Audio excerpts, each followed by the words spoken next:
हाँ जी, 11th class students, हमारा topic continue था जर्नल। लास्ट वीडियो में हमने कुछ टॉपिक्स डिस्कस किए थे रिपीट और कंपाउंड जर्नल एंट्रीज़ का, ठीक है। उसके बेस पे हमने न्यूमेरिकल भी किया था। आज हम एक और न्यूमेरिकल डिस्कस करेंगे, ठीक है। तो ये क्वेश्चन है जिसमें आपको जर्नल एंट्रीज़ करनी है प्रताप राय की बुक्स में, ठीक है। प्रताप राय एंड सन्स की बुक में एंट्रीज़ करनी है। तो वन बाय वन हम ट्रांजैक्शंस कुछ हमने पहले डिस्कस की हुई हैं। जैसे अप्रैल 2 की आपकी एंट्री है। अप्रैल 2 की एंट्री में आपको क्या करना है, कैश परचेजेस की एंट्री करनी है। किसकी? कैश परचेजेस की। परचेजेस की गई हैं और वो भी कैश में, ठीक है। तो सिंपल सी एंट्री बनेगी इसमें। आपको पता है परचेज किसके लिए होती है? गुड्स के लिए परचेज। और जब गुड्स की परचेज की जाती है तो उसके लिए हम परचेज वर्ड ही यूज़ करते हैं, ठीक है। और कैश की परचेज है, स्पेसिफिकली मेंशन्ड है कि कैश की परचेज है, तो हम परचेज अकाउंट को डेबिट करेंगे और कैश इसमें जाएगी। तो ये परचेज करते हैं तो कैश जाती है, ठीक है ना। कैश बिजनेस से आउट होती है। देखिए, purchase account debit to cash, पहली एंट्री बना दी गई आपकी। ईयर एक बार आप मेंशन कर देंगे ऊपर 2019 अप्रैल 2, यहाँ पर्टिकुलर के कॉलम में purchase account debit to cash account. Same amount आपका डेबिट्स के सामने, सेम अमाउंट क्रेडिट जिसको करना है उसके सामने आ जाएगा, ठीक है। उसके बाद नेक्स्ट एंट्री है sold goods to Vasudev. Simple सी एंट्री है ये भी। आपने वासुदेव को गुड्स बेचे हैं, ठीक है। अब यहाँ पे कैश वर्ड मेंशन नहीं है तो आप मानेंगे कि ये जो सेल की गई है उधार में की गई है, ठीक है। तो इसमें आपकी कैश नहीं आएगी। इसमें आपके दो अकाउंट है। कौन कौन से? एक वासुदेव और एक गुड्स को सेल करना। जब गुड्स को सेल किया जाता है तो हम सेल्स अकाउंट यूज़ करते हैं। और सेल्स अकाउंट क्या होता है? हमेशा आपका एक मोटे तरीके से याद करें तो क्रेडिट होता है हमेशा सेल्स अकाउंट। और अगर हम वैसे जनरल बात करें, नॉमिनल अकाउंट के ज़रिए बात करें तो नॉमिनल अकाउंट में सेल्स को इनकम की तरह ट्रीट किया जाएगा कि सेल्स करने से एक कंसर्न को इनकम होती है तो हम इसको क्रेडिट करते हैं, ठीक है। तो कोई भी वे आप याद रख सकते हैं। अगर आप ऐसे याद रख सकते हैं कि परचेज डेबिट होता है, सेल्स क्रेडिट होता है यानी गुड्स का, तो वो भी तरीका ठीक है। और अदरवाइज़ ये किस में आते हैं? नॉमिनल में। तो नॉमिनल के हिसाब से जो चीज़ एक्सपेंस होगी, जैसे परचेज एक्सपेंस होती है तो डेबिट होती है, ठीक है। और सेल्स आपकी क्या होती है नॉमिनल के हिसाब से? इनकम। तो सेल्स को क्रेडिट करते हैं। तो डेबिट क्या होगा इस एंट्री में?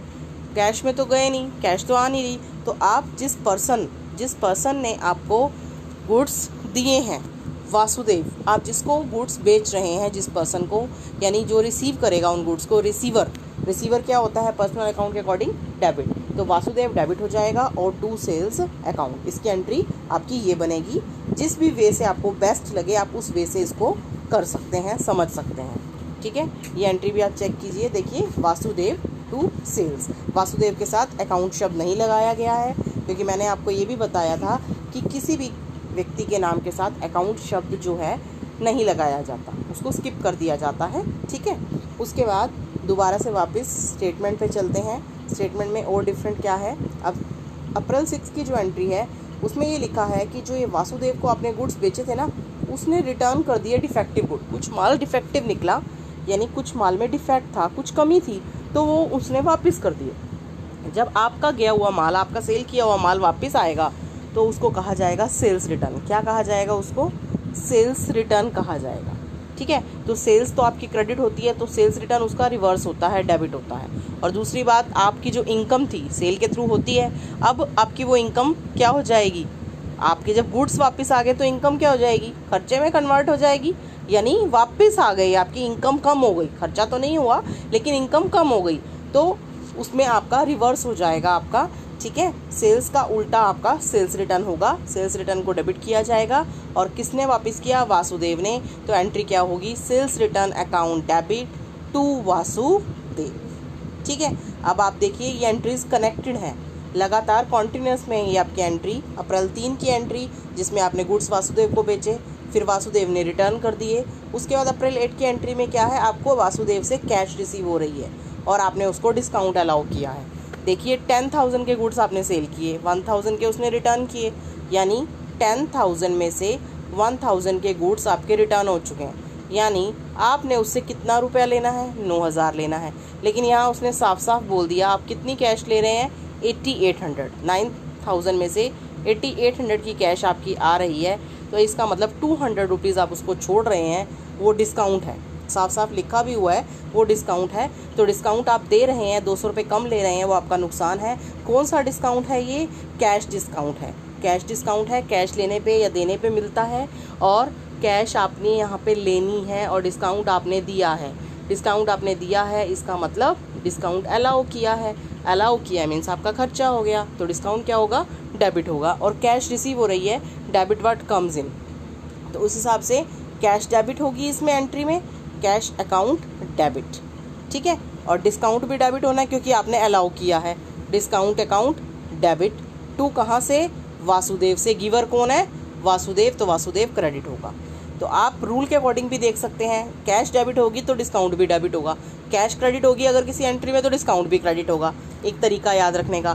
दूसरा तरीका, रूल के अकॉर्डिंग चलें, कैश आ रही है कैश डेबिट, और डिस्काउंट आप दे रहे हैं, आपका खर्चा है तो वो डेबिट होगा, ठीक है।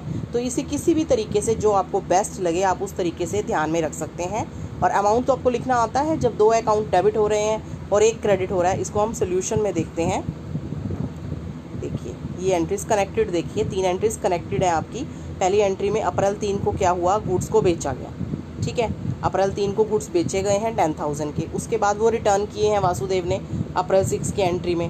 अब आपको लेना था कितना, 9,000 लेना था, लेकिन 8800 आ रहा है। आप कैश में 8800, डिस्काउंट अलाउ किया 200, लेकिन अब 2 अकाउंट डेबिट है, यहाँ पे 1 अकाउंट क्रेडिट है, तो डेबिट वालों का टोटल क्रेडिट के बराबर आना चाहिए, यानी 8800 + 200 9000 आप वासुदेव के कॉलम में दिखाएंगे। एक चीज़ और इस क्वेश्चन से क्लियर होगी, ये जिस पेज पे क्वेश्चन किया हुआ था वो पेज फिनिश हो जाता है अगर, तो क्या करते हैं, अगर हमारी एंट्रीज अभी आगे कंटिन्यूड है लेकिन पेज ख़त्म हो गया, तो हम जो क्या करते हैं, पेज के आखिर में उसका टोटल कर लेते हैं, डेबिट के कॉलम का भी और क्रेडिट के कॉलम का भी, और उसके आगे हम लिख देते हैं C/F। क्या लिखते हैं, C/F। इसका क्या मतलब है, इसका मतलब ये है carried forward. Carried forward, forward होता है आगे, कैरिड मतलब लेके जाना, आगे ले गए, अगले पेज पे इस टोटल को लेके जाएंगे। सेम आएगा हर लेवल पे। तो अगले पेज पे जब ये क्वेश्चन स्टार्ट होगा तो पहले इस टोटल को उतारा जाएगा। देखिए वहाँ पे लिखा हुआ है BF का मतलब है ब्राउट फॉरवर्ड, ब्राउट फॉरवर्ड, पीछे से आगे लेके आए, यानी ये टोटल पहले पिछला जो है वो आगे लेके आए हैं, तब आगे अगली एंट्री करनी शुरू करेंगे। तो जब कभी कोई क्वेश्चन इतना बड़ा होता है कि एक पेज पे नहीं आ पाता है, तो एक पेज पे उसका टोटल करके उसको नेक्स्ट पेज पे लाते हैं। पेज के लास्ट में लिखते हैं C/F और अगले पेज की स्टार्टिंग में लिखते हैं P/F, ठीक है। उसके बाद अगली एंट्री पे चलेंगे। अगली एंट्री में हमारी एंट्री क्या है, अगली हमारी 8 तक एंट्री हो चुकी थी। अप्रैल 9 की एंट्री देखिए, अप्रैल 9 की एंट्री है, चंद्रकांत नाम का व्यक्ति है, sold goods to us. Language पे ध्यान दीजिए, सोल्ड गुड्स लिखा हुआ है तो इसका मतलब ये नहीं कि सेल, उसने कहा है उसने हमें माल बेचा, इसका मतलब हमने परचेज़ किया, उसने बेचा तभी तो हमने परचेज़ किया। लैंग्वेज थोड़ी सी घुमा दी, बात वही है। तो ये परचेज़ की एंट्री बनेगी, purchase account debit to Chandrakant, क्योंकि कैश नहीं लिखा हुआ है तो उधार की ट्रांजैक्शन मानी जाएगी। उसके बाद प्रीतम परचेज फ्रॉम अस, अब इसमें उल्टा है, लिखा परचेज हुआ है लेकिन आपके लिए है क्या ये चीज़, प्रीतम ने हमसे माल खरीदा यानी हमने उसको बेचा, ठीक है। लैंग्वेज को समझना है, शब्दों पे नहीं जाना है। जैसे यहाँ परचेज लिखा हुआ है लेकिन ये परचेज की एंट्री नहीं है, हमने माल बेचा है उसको, उसने हमसे ख़रीदा है, तो यहाँ सेल की एंट्री होगी आपकी, प्रीतम टू सेल्स, ठीक है। उसके बाद है आपकी एंट्री अप्रैल 10 की, paid insurance premium by cheque. अब इंश्योरेंस प्रीमियम क्या होता है, किसी भी जगह का अगर इंश्योरेंस पे करता है कोई भी, वो उसका एक्सपेंडिचर होता है। तो एक्सपेंडिचर्स क्या होते हैं, डेबिट होते हैं। तो इंश्योरेंस प्रीमियम यहाँ पे एक्सपेंडिचर है वो डेबिट होगा, और बाय चेक पेमेंट हुई है, आपने चेक दिया है तो आपका पैसा कैश में नहीं गया, बैंक से माइनस होगा। तो यहाँ पे इसको हम एंट्री देखें सॉल्यूशन में क्या होगी, ये है आपने इंश्योरेंस प्रीमियम की एंट्री बनाई, इंश्योरेंस प्रीमियम टू बैंक लिखा। बैंक क्यों लिखा, क्योंकि इस व्यक्ति को चेक दिया गया है, कैश नहीं दी गई है, तो बैंक लिखा जाएगा। जब भी किसी को चेक दिया जाता है तो वो बैंक में लगाएगा जाके उसको, तो पैसा बैंक में से माइनस होगा, इसलिए बैंक को क्रेडिट कर दिया, ठीक है। उसके बाद और आगे क्वेश्चन में अप्रैल 12 का है, paid life insurance, paid life insurance premium of Shri Pratap Rai. ये प्रताप राय का ही हम क्वेश्चन कर रहे हैं, उसका लाइफ इंश्योरेंस पे किया गया। लाइफ इंश्योरेंस जो होता है किसी की ज़िंदगी पे होता है, किसी की ज़िंदगी पे होता है, पर्सनल होता है उसका, तो तो पर्सनल हो गया, उसकी लाइफ का है तो उसको ड्राइंग बोला जाता है। जब किसी का पर्सनल खर्चा होता है उसको ड्राइंग बोला जाता है। तो ड्राइंग अकाउंट क्या होता है, डेबिट होता है। ठीक है, ये भी ध्यान रखना है, ड्राइंग हमेशा क्या होती है आपकी, डेबिट होती है। ड्राइंग डेबिट होएगी और पेमेंट चेक से की गई है, कैश से नहीं की गई है। तो क्या लिखेंगे, टू बैंक अकाउंट। क्या लिखेंगे, टू बैंक अकाउंट। जब भी किसी को कोई चेक दिया जाएगा, कैश ना लिख के क्या लिखा जाएगा, बैंक लिखा जाएगा। ठीक है, उसके बाद लास्ट एंट्री है पेड कैश टू चंद्रकांत। इसे ध्यान से समझिएगा, ये थोड़ी सी डिफरेंट आ गई, ये थोड़ा सा पॉइंट है समझने वाला। क्या एंट्री है, पेड कैश टू चंद्रकांत। अब चंद्रकांत नाम के व्यक्ति को कैश दी गई है। देखो अब आप याद होगा, आप पीछे आपने चंद्रकांत से इस क्वेश्चन में डील किया है, तभी कैश पे की जा रही है उसको। ये थी एंट्री आपकी, चंद्रकांत ने हमें माल बेचा था, यानी हमने उससे खरीदा था, यानी ये परचेज की एंट्री थी आपकी चंद्रकांत से। 9 अप्रैल वाली चंद्रकांत ने हमें माल बेचा था, यानी हमने परचेज किया था। अब जो एंट्री आई है उसमें क्या है, पेड कैश टू चंद्रकांत, यानी वहाँ पे माल जो खरीदा था उधार में खरीदा था, उसकी पेमेंट हम अब करने जा रहे हैं। कितने का माल खरीदा था, माल खरीदा था 20,000 रुपये का। ठीक है, अब उसको पेमेंट हम कर रहे हैं चंद्रकांत को 13,780 की, 13,780 की। अब 20 की चीज़ खरीदी 13,780, इतनी कम, इतना बीच का इतना अमाउंट तो डिस्काउंट नहीं हो सकता, 7,000 का डिफरेंस। तो ये हम 13,780 की पेमेंट कर रहे हैं और साथ ही साथ उसको डिस्काउंट अलाउ कर रहे हैं 220 का। ठीक है, allowed by him, sorry discount allowed by him. अब मैं ही कंफ्यूज हो गई इस चीज़ में, अलाउड पढ़ते ही मैंने उसमें टू लगा दिया। अलाउड बाय हिम है, उसने हमें अलाउ किया, हमने किसी को नहीं अलाउ किया। हमने लैंग्वेज को बड़े ध्यान से पढ़ना है, मैंने पूरी लाइन नहीं पढ़ी और अंदाज़ा लगा लिया डिस्काउंट अलाउड है तो हमने दिया। भाई हमने क्यों दिया, हमने कोई कैश थोड़ा ना रिसीव करी, ये तो हम चंद्रकांत को कैश पे कर रहे हैं, वो हमें डिस्काउंट देगा। हमने उसको पैसा देना है, वो हमारे को कुछ पैसा छोड़ रहा है, साफ साफ बताया कितना। तो इसकी क्या एंट्री बनेगी, हम पेमेंट दे रहे हैं चंद्रकांत को, चंद्रकांत रिसीवर हो गया, चंद्रकांत को क्या करेंगे हम, डेबिट करेंगे, चंद्रकांत डेबिट होगा। और हम कैश दे रहे हैं, कैश हमारे पास से जा रही है, कैश अकाउंट क्रेडिट होगा। और हमें डिस्काउंट वो दे रहा है, हमारे को इनकम हो रही है, डिस्काउंट रिसीव्ड, तो क्रेडिट होगी। वैसे भी जहाँ कैश जाती है डिस्काउंट वहीं जाता है।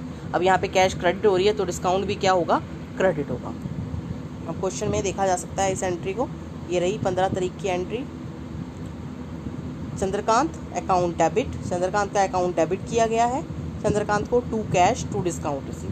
जितनी कैश दी गई है वो कैश में, जितना डिस्काउंट रिसीव हुआ है वो। अब देखो कैश अकाउंट क्रेडिट है तो डिस्काउंट अकाउंट भी क्रेडिट है। ठीक है, दो अमाउंट है क्रेडिट में, कंपाउंड जर्नल एंट्री है तो इधर एक अमाउंट आएगा, टोटल मैच होना चाहिए। ठीक है, तो लैंग्वेज को बहुत ध्यान से पढ़ना है कि क्या बोला जा रहा है क्वेश्चन के अंदर। उसके बाद नेक्स्ट है 18 तारीख की एंट्री। 18 तारीख की एंट्री में क्या दिया हुआ है, पर बाउट और परचेज़ का मतलब एक ही होता है। किसी जगह पे परचेज़ लिखा होता है, किसी जगह पे बाउट लिखा होता है, दोनों की हिंदी एक ही है, किसी चीज़ को खरीदना। ठीक है, क्या खरीदा है इसमें, बाउट गुड्स फ्रॉम पवन, पवन से गुड्स खरीदे हैं जिसकी लिस्ट प्राइस 15,000 थी और उस पर 20% का ट्रेड डिस्काउंट था। लिस्ट प्राइस मोस्टली वहीं दिया होगा जहाँ पे ट्रेड डिस्काउंट होगा। आपको याद हो तो ट्रेड डिस्काउंट की हम एंट्री नहीं बनाते कोई अलग से, यानी इस डिस्काउंट को नहीं लिखा जाता लेकिन अमाउंट में से रिड्यूस किया जाता। ठीक है, तो कैलकुलेट कर लेंगे, 15,000 के ऊपर 20% 3,000 रुपये आएगा। ठीक है, अब आपने माल खरीदा है पवन से, ठीक है, और डिस्काउंट पे खरीदा है। अब इसमें ये तो नहीं लिखा है कि कैश में है, तो उधार ही मानेंगे इसको। अब परचेज़ की गई है, पवन से खरीदी गई है, तो परचेज़ अकाउंट डेबिट होता है, परचेज़ अकाउंट डेबिट टू पवन। अब ये अमाउंट ये नहीं लिखना, इसमें से 3,000 रुपये लेस करके लिखना। सिर्फ यही फ़र्क है इस डिस्काउंट में कि एंट्री में इसको अमाउंट में से रिड्यूस जरूर किया जाता है लेकिन इसको शो नहीं किया जाता।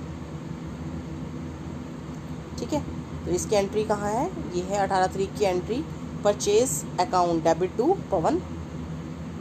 15,000 में से माइनस किए गए हैं 3,000, 12,000 की एंट्री बना दी गई है। ठीक है, उसके बाद अगली एंट्री में क्या है, पवन को पेमेंट करनी है। इसका मतलब पिछली एंट्री में भी बताया था मैंने आपको, कैश नहीं लिखा, उधार का है। आप पवन को पेमेंट कर रहे हो 8,000 रुपये, पूरी पेमेंट नहीं कर रहे हैं, 12,000 का माल खरीदा है लेकिन पेमेंट कितनी दे रहे हैं, 8,000। कोई डिस्काउंट की बात ही नहीं है, सिंपल पेमेंट दिखा दीजिए पवन को 8,000 रुपये देने का। पवन रिसीवर है, कैश जाएगी, पवन डेबिट होगा टू कैश अकाउंट। ठीक है, उसके बाद अगली एंट्री में क्या है, 26 वाली एंट्री में रिसीव्ड कैश फ्रॉम प्रीतम। अब प्रीतम नाम के व्यक्ति आपको कैश दे रहा है, और अगर आप क्वेश्चन करते वक्त ध्यान रख रहे हैं तो प्रीतम नाम के व्यक्ति आपको कैश दे रहा है, आपने उससे डीलिंग की थी, जैसे अप्रैल 10 में आपने उससे डील किया था, परचेज गुड्स फ्रॉम अस, उसने हमसे माल ख़रीदा था, यानी हमने उसको बेचा था, तभी वो हमें आज पैसे दे रहा है।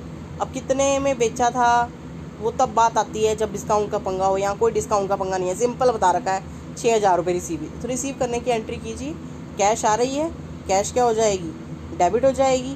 प्रीतम देने वाला है, गिवर है, प्रीतम क्या हो जाएगा आपका, क्रेडिट हो जाएगा। कुछ नहीं देखना है इसमें, सिंपल आपने पेमेंट रिसीव करने की एंट्री कर लेनी है, ठीक है। उसके बाद अप्रैल 30 की एंट्री है। अप्रैल 30 की एंट्री जो है वो है कंपाउंड एंट्री। एक ही डेट पे बहुत सारे खर्चे किए गए हैं, वेजेस पे किए गए हैं, एडवर्टाइजमेंट का खर्चा किया गया है, सैलरी पे किया है। तो मैंने आपको बताया था अपने लास्ट वीडियो लेक्चर में, जब एक ही डेट पे सेम खर्चे किए जाते हैं कई सारे, तो उनकी एक ही एंट्री बनाई जा सकती है। खर्चे पता है डेबिट होने हैं, वेजेस भी डेबिट होगा, एडवर्टाइजमेंट भी डेबिट होगा, सैलरी भी डेबिट होगा। तीनों का जोड़ करके, तीनों ही कैश में गए होंगे, तो तीनों को जोड़ करके साथ में कैश हम दिखा देंगे, ठीक है। देखिए ये एंट्री है, wages debit, wages account debit, advertisement account debit, salary account debit. तीनों में जो अमाउंट आया जोड़ के कैश में डाल दिया, ताकि इक्वल दिखाना है। तीनों की अलग अलग एंट्री भी बना सकते थे, अब सेम डेट पे थी तो इकट्ठे भी एंट्री बन सकते थे, ठीक है। उसके बाद लास्ट एंट्री है आपके क्वेश्चन में, रिसीव्ड कमीशन। कमीशन को रिसीव किया गया है, इनकम हो गई, कमीशन रिसीव होगा, कैश में ही होगा, और कमीशन क्या होगा आपका, क्रेडिट होगा। तो कमीशन रिसीव करने की एंट्री की जाएगी, cash account debit, to interest to commission. ये भी सेम डेट की दो एंट्रियां हैं, शायद मैंने रीड नहीं किया पूरा प्रॉपर। देखिए दो हैं, अप्रैल 30 को दो इनकम्स हैं, एक इंटरेस्ट और एक कमीशन। तो इनको भी इकट्ठी बनाए जा सकते हैं, खर्चों की इकट्ठी हो सकती है, इनकम की भी इकट्ठी हो सकती है। तो इनकम क्रेडिट होनी है, इंटरेस्ट और कमीशन दोनों क्रेडिट होंगे, और कैश क्या होएगी इसमें, डेबिट होएगी, क्योंकि कैश आ रही है। Cash account debit, to interest to commission, दो अमाउंट इधर लिख के उन दोनों का जोड़ कैश में डाल दिया, ठीक है। और लास्ट में फाइनल टोटल कर दिया जाएगा, जो कि इक्वल आना चाहिए, जिससे हमें एक टैली हो जाएगा कि हमने क्वेश्चन बिल्कुल सही किया है, ठीक है। इसके साथ ही एक छोटा सा क्वेश्चन और है, पेपर में कई बार इस तरह से 4 नंबर में क्वेश्चन आ जाता है, न्यूमेरिकल, 3 एंट्री का न्यूमेरिकल भी आ जाता है। इसमें कनेक्टेड एंट्रीज हैं तीनों की तीनों, जैसे उसमें कुछ डिफरेंट एंट्रीज थी जो हमने पीछे न्यूमेरिकल डिस्कस किए। इस न्यूमेरिकल में क्या है, आपकी तीनों एंट्रीज कनेक्टेड हैं। क्या होता है इसमें, हरी एंड कॉरपोरेशन की बुक्स में आपको एंट्री करनी है, अप्रैल में एंट्री करनी है 2017 में। 3 एंट्रियां हैं। अप्रैल 1 को आपने विनोद नाम के व्यक्ति से माल खरीदा है, जिसका लिस्ट प्राइस आपको गिवन है, और 10% का ट्रेड डिस्काउंट है। ट्रेड डिस्काउंट में तो डिफरेंस क्लियर है ना, ट्रेड डिस्काउंट को शो नहीं करते, ठीक है। इसमें ये थोड़ी सी डिफरेंट चीज़ है तो एंट्रीज वैसे ही हैं, थोड़ा सा पॉइंट डिफरेंट आएगा इसके अंदर। पहले क्वेश्चन को एक बार पूरा रीड कर देती हूँ। क्या है, पहली एंट्री में गुड्स खरीदे गए हैं विनोद से, लिस्ट प्राइस 40,000 है, 10% ट्रेड डिस्काउंट है। अप्रैल 2 को क्या किया गया, इसमें से कुछ माल, लिस्ट प्राइस 1,000 का माल वापस कर, 40,000 की लिस्ट प्राइस का परचेज किया था, 1,000 की लिस्ट प्राइस का वापस कर दिया, ठीक है। उसके बाद उसका हिसाब करना होगा, पेमेंट करनी होगी। तो पेमेंट करने के लिए कह रहा है 34,000 रुपये देंगे, फुल सेटलमेंट मतलब और कुछ नहीं देंगे। जहाँ पे ये फुल सेटलमेंट शब्द आ गया ना, दैट मीन्स आज फाइनल निपटारा होना है, इसके अलावा और कुछ नहीं देना, जो रह गया है वो डिस्काउंट है, ठीक है। अब इसको समझते हैं, इसकी उसको देखते हैं, सॉल्यूशन को देखते हैं कैसे करना है इसको।